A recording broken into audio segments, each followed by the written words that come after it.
পরকীয়া সম্পর্কে লিপ্ত, সেই পরকীয়া সম্পর্ক থেকে এই ইকরার সাথে ইকরার সাথে দাম্পত্য কলহ চলে আসতেছে।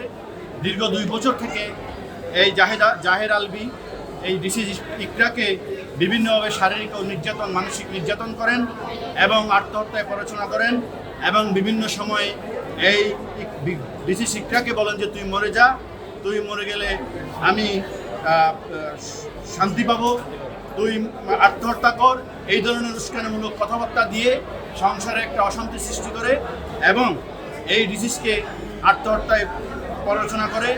আমরা বিজ্ঞ আদালতকে অভিযোগ করেছি এই ডিসিজ ইকরা এই 5 বছরের পুত্র সন্তানের মুখের দিকে তাকিয়ে এই সংসারটা টিকিয়ে রাখার জন্য এবং এই আজকের আসামি জাহের আলভীর সাথে সাংসারিক দাম্পত্য সম্পর্ক টিকিয়ে রাখার জন্য বহু রকম চেষ্টা করেছেন। সব রকম চেষ্টায় ব্যর্থ হয়ে এই আসামির প্ররোচনায় এই আসামি এই ডিসিজ ইকরা আত্মহত্যার পথ বেছে নেয়। আমরা বিজ্ঞ আদালতকে অবহিত করেছি এই আসামি ঘটনার সময় দেশের বাইরে ছিল এবং এই মামলার তদন্তকারী কর্মকর্তার একটা আবেদন ছিল ইমিগ্রেশনে আসার পর যেন আইনশৃঙ্খলা বাহিনী তাকে আটক করে গ্রেপ্তার করেন। বিজ্ঞ আদালত সেটা মঞ্জুর করেছেন।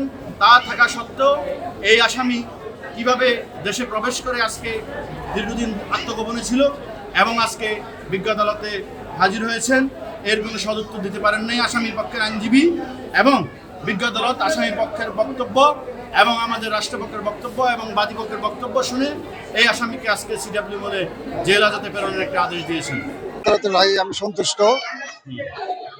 আমি সুষ্ঠু এবং বিচার প্রত্যাশী, সর্বোচ্চ শাস্তি চাই আমি এই আলভীর, জাহের আলভীর।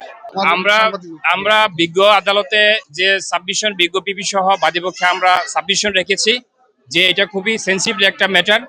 এইভাবে যদি সে নাট্য অভিনেতা হওয়ার পরে সমাজের প্রতি তার কিছু দায় আছে, রাষ্ট্রের প্রতি কিছু দায় আছে, সে যদি তার ওয়াইফের সাথে এই ধরনের আচরণ করে, এটা যদি বাংলাদেশে আজকে এই যে আসামি সুনির্দিষ্ট অভিযোগ থাকার পরে যদি জামিন পেয়ে যেত, তাহলে আমাদের সমাজে এবং রাষ্ট্রে একটা নেগেটিভ প্রভাব পড়তো।